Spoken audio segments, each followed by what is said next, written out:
What's up, man? It's your boy Al Villain again today, man. Listen, we back with part 8 or 7. Back with part 7. And we're finna go ahead and get into this, man. I don't know how many parts they got into this. Hopefully they keep going. If they don't, it's gonna kind of piss me off. But I remember seeing on the page they had like 6 parts to this. Hopefully they got a 7. I think I seen 7 too. I'm not sure. I ain't opened this app in a while, so I'll go ahead and get into the video. But before you do, make sure you hit that like button, hit that subscribe button for your boy. And I'm Odd Villain if you're new to the channel. And I'm a little Santa Brain, but you is too for watching. Wait, damn, I fucked that up, y'all. I'm sorry for the new people that's here. I gotta redo that. My name's Odd Villain. I react to crime videos, and I'm in a little Santa Brain. But you is too for watching these videos with me. And if you got any ideas of doing these type of things, like these people doing these videos, go ahead and click off. I'm not trying to be in y'all interrogation. I'm talking about some, I watched Odd Villain video. He made me do this. I didn't make you do nothing, man. Go ahead and get up out of here. But hit that subscribe button, hit that post notification bell if you don't want to miss no new videos on part 7. Obviously, we're on part 7. So that means you got to go back and watch part 1 if you do here, all right? If you ain't seen no other videos, all right? But let's go ahead and get it, man. I ain't gonna talk your heads off no more longer, man. Let's go ahead and get it. Booty funk, booty stones. Her life was hell when she left months and last year. Her husband and her were not in good terms. He was in complete denial. She'd tell me how he was. Did she ever give you insight on what kind of led her to feel like her marriage was over, or? Dad is explosive, but I've never seen him, hurt her. He would hurt the kids, but, some people think the corporal punishment is paying the kids. But he would hurt the kids. She was worried about that. But I don't want to say it's a deal. But she told me he was in denial, but she told him his marriage was over, but she would stay until graduated. I have this, just a gut I can't shake with him. What's that feeling telling you? I can't shake this question. Is he the one that's been doing this with him? Listen, a mother knows, bro. A mother knows everything, bro. I don't know how, I don't know why. They know.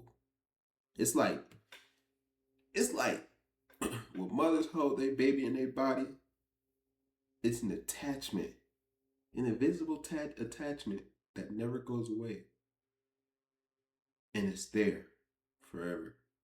And they know when something bad is happening to their kid. I kid you not. I'll be going through certain stuff, and I just be like, fucked up in the head. Mama call me. Like, hey son, how you doing? Just call and check on you. Type shit. You feel me? Like, I don't know. Mothers know. I believe in mother's intuition. I don't believe in no woman's intuition. But I do believe in mother's intuition. Because I feel like we all still got a string attached to our mothers. Yeah. Needless to say, hinting that Daniel might somehow be involved with the stalker is an alarming accusation, and it makes things even more complicated for the detectives. At this point, the family itself is split. Crystal's brother Lars completely dismisses the idea that Daniel could be involved, calling it nothing more than a conspiracy. But others felt that there was something off about Anthony and the entire stalking agenda. With all statements collected, detectives wrap the family interviews and regroup to make sense of everything they've gathered.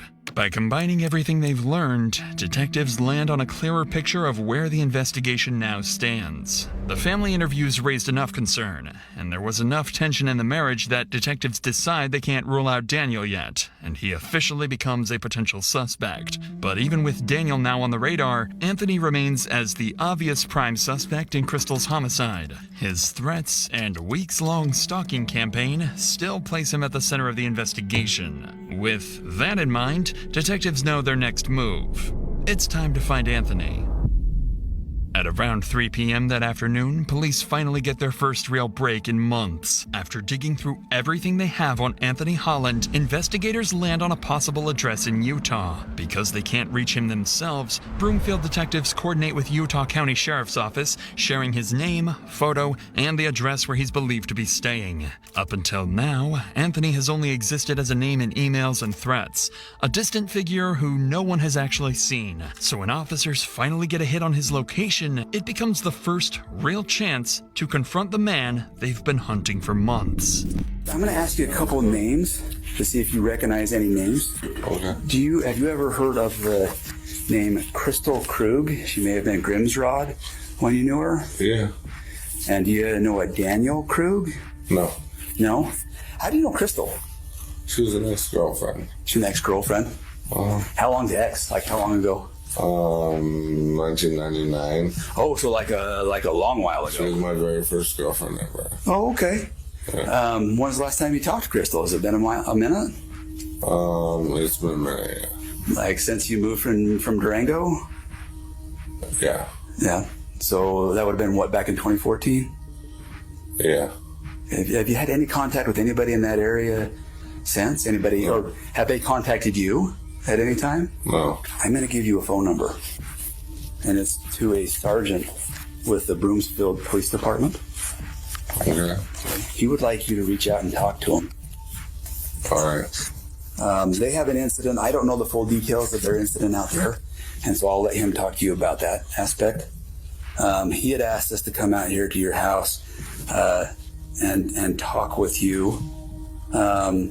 They were debating on, you do have an active warrant out of Broomfield Police Department, and they were debating on if they were going to have us arrest you or not. They are not going to have us arrest you on it. I'm going to advise you of the fact that you do have a warrant out of Colorado, and you can talk to this sergeant about the details of it, if that makes sense.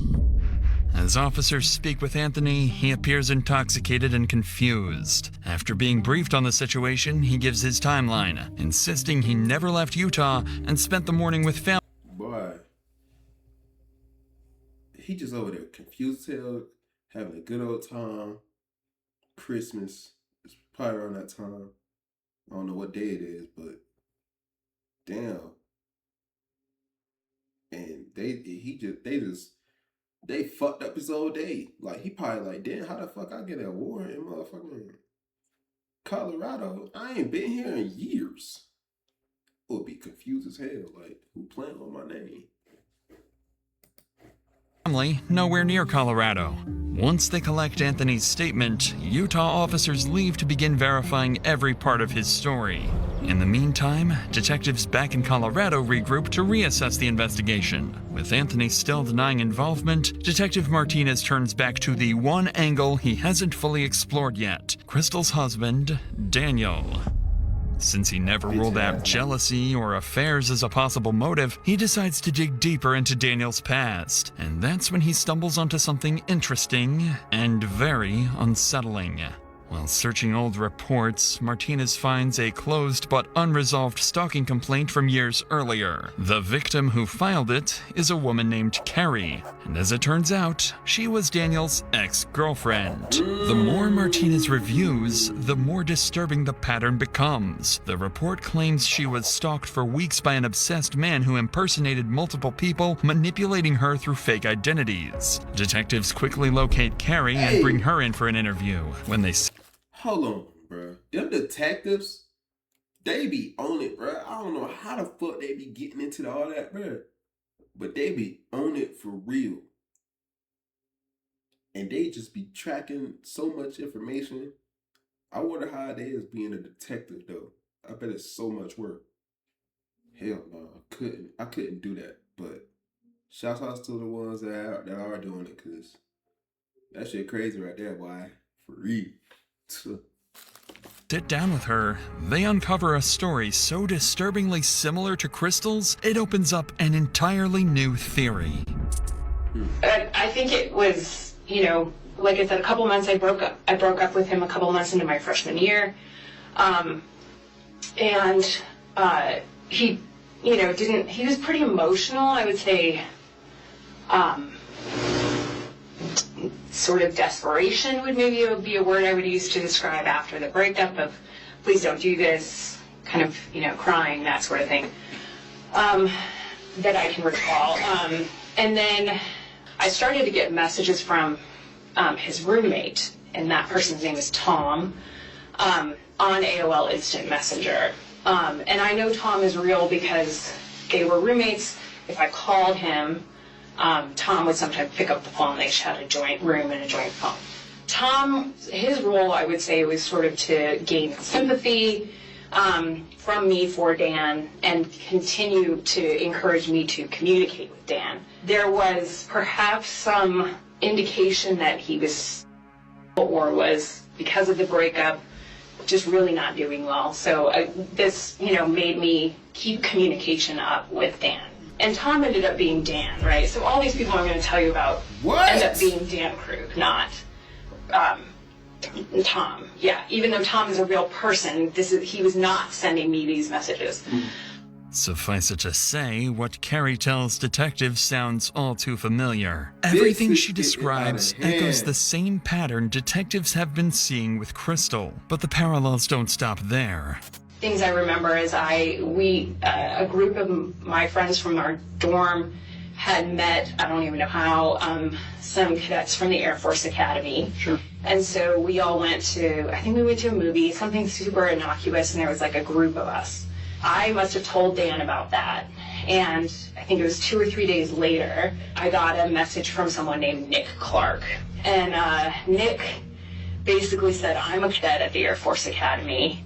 I know you went out with these people, and I want you to know that he came back, or these people came back and said that you slept with him. So now there's this rumor going around the whole academy that you're an easy target kind of thing. And Nick, I think, served the purpose of sabotaging anyone I was meeting if they were associated with the Air Force Academy. Of course, the person that I met and went to the movies with was like, I want nothing to do with you, you weirdo. And so shortly, I don't know, a while after that, I started actually more seriously dating Air Force cadet named Mark Hansen. Then, of course, Nick Clark made a reappearance, and I was getting pretty consistent messages from him. And so he said, we need to find out who's doing this. And he got me a meeting with the Office of Special Investigations at the Air Force Academy. I sat with them, and they kind of laid the emails out on the table, and they said, we've had like a forensic psychologist, sort of professional, look at all these emails, and it's Dan, is what they said. Carrie would go on to explain that despite their suspicions, Her life was Come on! last year. Fuck! Fuck! Got to hit him. Ha! Bruh.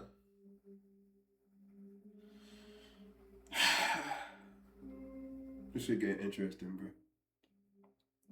Make sure y'all hit that subscribe button so y'all don't miss no new posts. You know what I'm saying? Make sure you turn your post notification on. Hit that subscribe button, hit that like button for your boy. We're gonna go into part 8.